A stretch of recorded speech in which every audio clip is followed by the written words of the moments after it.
दोस्तों, मैं अरशद अली ज़ैदी एडवोकेट आपका अपने channel pro bono Indian legal knowledge में स्वागत करता हूँ। इस चैनल का मुख्य उद्देश्य आप मुफ्त कानूनी जानकारी देना है। जिन्होंने मेरा चैनल सब्सक्राइब कर लिया है उन्हें मैं दिल से धन्यवाद देना चाहता हूँ, और जिन्होंने मेरा चैनल अभी तक सब्सक्राइब नहीं किया है उनसे निवेदन करूँगा कि मेरा चैनल जल्द से जल्द सब्सक्राइब कर लें। घंटी का बटन दबाना ना भूलें। लाइक और शेयर ज़रूर करें। आज हम चर्चा करेंगे ज़मानत क्या है, अपराध कितने प्रकार के होते हैं, ज़मानत से संबंधित कुछ अन्य जानकारी। यदि किसी से कोई अपराध हो जाता है या रंजिश के चलते कोई उसे किसी मामले में झूठा फंसा देता है और पुलिस उसे गिरफ्तार कर लेती है, तो ऐसे में उस शख्स को कानून में ज़मानत लेने का अधिकार दिया गया है। भारतीय दंड संहिता में 511 धाराएं हैं। अधिकतर एक से अधिक धाराओं में अपराध दर्ज होता है। अपराध दो प्रकार के होते हैं, ज़मानतीय, गैर ज़मानतीय, बेलेबल, नॉन बेलेबल। कुछ लोग ज़मानती अपराध के विषय में समझते हैं कि इसमें ज़मानत मिल जाती है, और अज़मानती अपराध के विषय में समझते हैं कि इसमें ज़मानत नहीं मिलती है, लेकिन ऐसा नहीं है। चलिए सबसे पहले ज़मानत शब्द को समझते हैं। ज़मानत, जिसे अंग्रेज़ी में बेल कहते हैं, ज़मानत शब्द का अर्थ होता है किसी भी व्यक्ति को कानूनी अभिरक्षा से मुक्त करना। ज़मानत एक ऐसा समझौता है जिसमें किसी अपराध के आरोपी व्यक्ति को कारागार से छुड़ाने के लिए न्यायालय के समक्ष जो संपत्ति जमा की जाती है या देने की प्रतिज्ञा की जाती है उसे कहते हैं। ज़मानत पाकर न्यायालय इससे निश्चित हो जाता है कि आरोपी व्यक्ति सुनवाई के लिए अवश्य आएगा, अन्यथा उसकी ज़मानत जब्त कर ली जाएगी। यदि कोई व्यक्ति सुनवाई पर नहीं आता है तब उसकी ज़मानत जब्त कर ली जाती है। इसका मतलब यह नहीं है कि वह व्यक्ति जिसकी ज़मानत जब्त कर ली गई है उसे अब फिर से गिरफ्तार नहीं किया जाएगा। सुनवाई के लिए न आने पर फिर से गिरफ्तार किया जा सकता है। इस तरह जब किसी व्यक्ति को ज़मानत मिलती है तो उसे हिरासत से रिहा कर दिया जाता है।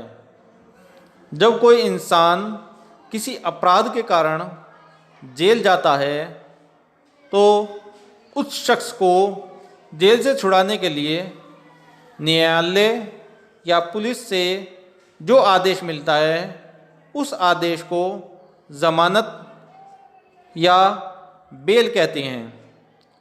गौर करने की बात यह है कि ज़मानती अपराध में ज़मानत देने की मांग करना किसी भी अभियुक्त का अधिकार है। ज़मानत पर रिहा होने के बाद अभियुक्त को कुछ नियम और शर्तों का पालन करना अनिवार्य होता है। जैसे अभियुक्त को देश छोड़ने से एवं बिना आज्ञा यात्रा करने से बाधित किया जाता है। अभियुक्त अदालत या पुलिस अधिकारी की अनुमति के बिना राज्य के क्षेत्र अधिकार को छोड़कर नहीं जा सकता।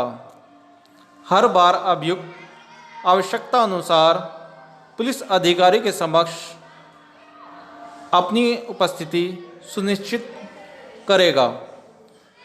अभियुक्त किसी भी पुलिस द्वारा जांच के दौरान सबूत के साथ छेड़छाड़ नहीं करेगा।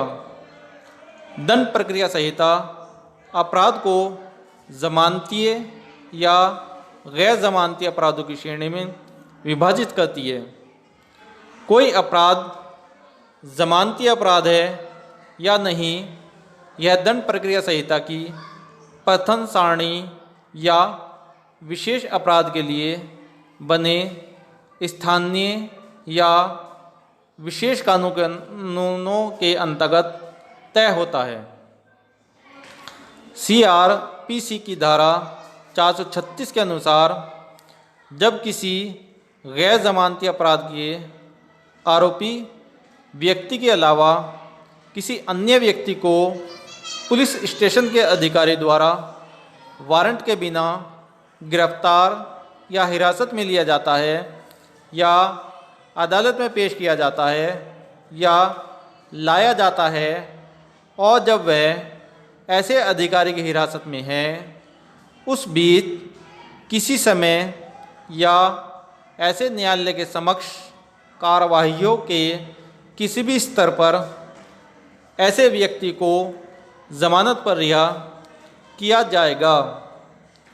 जैसे ही अभियुक्त जमानत देने के लिए तैयार हो जाता है, उसे पुलिस अधिकारी अथवा अदालत जो भी लागू होता हो को जो उचित लगे उन शर्तों के अनुसार जमानत पर रिहा करना अनिवार्य होता है। इसके अलावा पुलिस अधिकारी या न्यायालय जमानत के बजाय बंधपत्र देने के आधार पर भी अभियुक्त को रिहा कर सकता है। दोस्तों, चलिए जानते हैं जमानती अपराध क्या होते हैं। जमानती अपराध वह होता है जिसमें गिरफ्तार किए गए व्यक्ति को जमानत के आधार पर रिहा किए जाने का हक होता है। जमानती अपराधों में जमानत पाना आरोपी का अधिकार है। जमानती अपराध के अलावा अन्य प्रकार के अपराध वे होते हैं जिन्हें गैर जमानती अपराध कहा जाता है। संहिता में यह स्पष्ट नहीं किया गया है कि कौन से अपराध जमानती हैं और कौन से अपराध गैर जमानती हैं। संहिता की धारा 2A में दी गई परिभाषा के अनुसार जमानती अपराध का अर्थ है कोई ऐसा अपराध जिसे पहली अनुसूची में जमानत योग्य दिखलाया गया है अथवा जिसे वर्तमान समय में लागू किसी कानून के तहत जमानत योग्य तय किया गया है। और गैर जमानती अपराध का अर्थ होता है कोई अन्य अपराध। गैर जमानती अपराध जमानती अपराधों की तुलना में अधिक गंभीर प्रकृति के होते हैं। आमतौर पर वैसे गंभीर अपराध जिनके लिए 3 साल या उससे अधिक अवधि की सज़ा हो सकती है वे गैर जमानती होते हैं, और वे अपराध जिनके लिए 3 साल से कम अवधि की सज़ा हो सकती है उन्हें जमानती अपराध कहते हैं। कुछ परिस्थितियों में CRPC की धारा 169 के तहत थाने से ही जमानत दिए जाने का भी प्रावधान है। गिरफ्तार होने पर थाने का इंचार्ज बेल बॉन्ड भरने के बाद आरोपी को जमानत दे सकता है। चलिए जानते हैं गैर जमानती अपराध कौन से होते हैं। गैर जमानती अपराध गंभीर प्रकृति के होते हैं, जैसे रेप, अपहरण, लूट, डकैती, हत्या, हत्या की कोशिश, गैर इरादतन हत्या, फिरौती के लिए अपहरण जैसे अपराध शामिल हैं। इसमें ऐसे अपराध आते हैं जिसमें भारतीय दंड संहिता की 3 साल से ज़्यादा की सज़ा का प्रावधान होता है। गैर जमानती अपराध में जमानत अधिकार नहीं होता और तथ्य व परिस्थितियों के आधार पर हर एक मामले में न्यायालय को जमानत स्वीकार या अस्वीकार करने का अधिकार होता है। गैर जमानती अपराध के मामले में जांच अधिकारी को अभियुक्त को गिरफ्तारी किए 24 घंटे के भीतर संबंधित न्यायिक मजिस्ट्रेट या न्यायाधीश के समक्ष पेश करना होता है। उस समय अभियुक्त को जमानत के लिए आवेदन करने का अधिकार होता है। अगर मजिस्ट्रेट को लगता है कि मामले में फांसी या फिर उम्र कैद की सज़ा हो सकती है तो वो बेल नहीं देगा। सेशन कोर्ट में अगर उम्र कैद या फांसी की सज़ा के प्रावधान वाले केस में सीआरपीसी की धारा 437 के अपवाद का सहारा लेकर जमानत अर्जी लगाई गई हो तो उस आधार पर कई बार जमानत मिल सकती है। लेकिन ऐसी याचिका कोई महिला या शारीरिक या मानसिक रूप से बीमार व्यक्ति ही लगा सकता है। लेकिन बेल देने का आखिरी निर्णय न्यायालय का होता है। आरोपी अगर आदतन अपराधी है तो भी बेल मिलना सरल नहीं होता है। जमानती अपराध के मामले में अभियुक्त अग्रिम जमानत के लिए अर्जी दे सकता है। दोस्तों, चलिए जानते हैं अग्रिम जमानत किसे कहते हैं। अग्रिम जमानत से मतलब है कि अगर किसी आरोपी को पहले से आभास है कि वो किसी मामले में गिरफ्तार हो सकता है तो वो गिरफ्तारी से बचने के लिए सीआरपीसी की धारा 438 के तहत अग्रिम जमानत की अर्जी कोर्ट में लगा सकता है। अग्रिम जमानत न्यायालय का वह आदेश है जिसमें किसी भी व्यक्ति को उसके गिरफ्तार होने से पहले ही जमानत दे दिया जाता है, अर्थात आरोपी व्यक्ति को इस मामले में गिरफ्तार नहीं किया जाएगा। यह जमानत पुलिस की जांच होने तक जारी रहती है। अदालत हत्या, डकैती, बलात्कार आदि मामले में भी अगर उसे लगे कि आरोपी निर्दोष है तो अग्रिम जमानत भी दी जा सकती है। कुछ ऐसे मामले भी हैं जिनमें कानून बनाकर एक ख़ास अवधि तक जमानत नहीं देने का प्रावधान किया गया है। चलिए जानते हैं रेगुलर बेल किसे कहते हैं। जब किसी आरोपी के खिलाफ ट्रायल कोर्ट में मामला पेंडिंग है तो उस दौरान आरोपी सीआरपीसी की धारा 439 के तहत अदालत से जमानत मांग सकता है। यहाँ सेशन कोर्ट या हाई कोर्ट केस की स्थिति के आधार पर फैसला देता है। इस धारा के अंतर्गत आरोपी को रेगुलर बेल या फिर अंतरिम जमानत दी जाती है। सीआरपीसी की धारा 436 ए, अगर कोई आरोपी किसी मामले में अंडर ट्रायल है और जेल में है और उस पर लगे आरोप में जितने दिन की सज़ा हो सकती है और वो उससे आधा या आधे से ज़्यादा समय जेल में बिता चुका है, तो वो सीआरपीसी की धारा 436 ए के तहत कोर्ट में ज़मानत के लिए अपील कर सकता है। गैर जमानती अपराधों के लिए किशोर कानून में ज़मानत को लेकर बिल्कुल अलग कानून है। गैर जमानती अपराध को करने वाला किशोर को पुलिस अधिकारी या न्यायालय छोड़ सकता है। किशोर को जमानत पर छोड़ना आवश्यक है, चूँकि यह उसका जीवन बर्बाद करने से रोकता है। चलिए जानते हैं सीआरपीसी की धारा 442, जो कि हमें बताती है आरोपी को रिहा किया जाने के बारे में।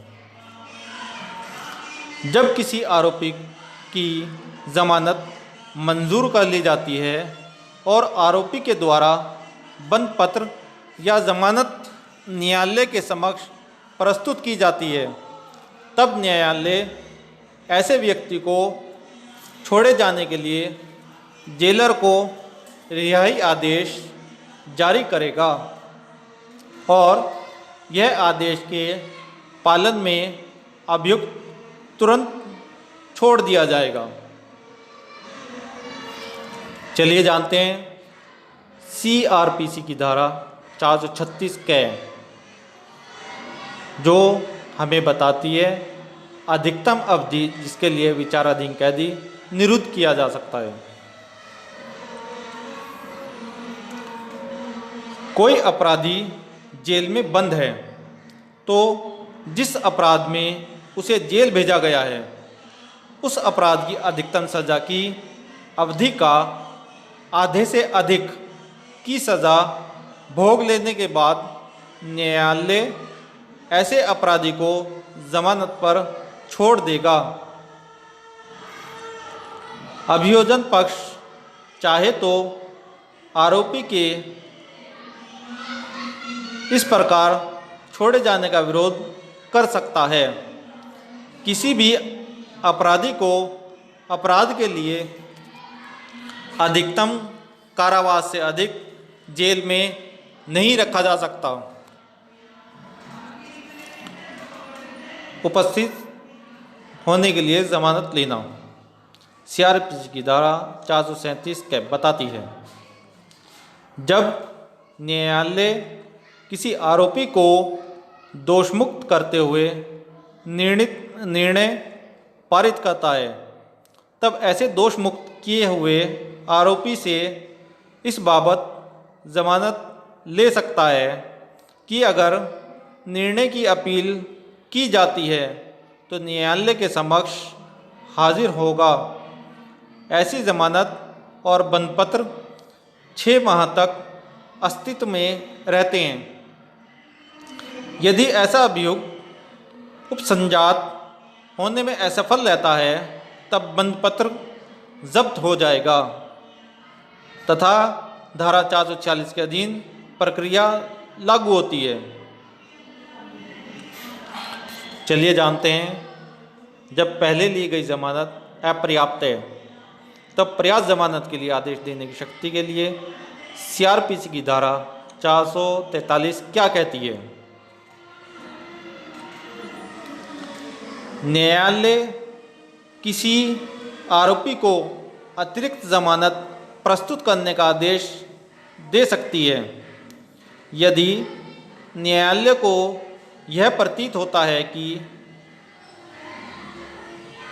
भूल अथवा कपट या किसी अन्य कारण से अपर्याप्त ज़मानत स्वीकार कर ली गई है, तब न्यायालय यह निर्देश देते हुए गिरफ्तारी का वारंट जारी कर सकती है कि जमानत पर छोड़े गए व्यक्ति को उसके समक्ष लाया जाए और उसे पर्याप्त जमानत देने का आदेश दे सकती है, और पर्याप्त जमानत प्रस्तुत न करने पर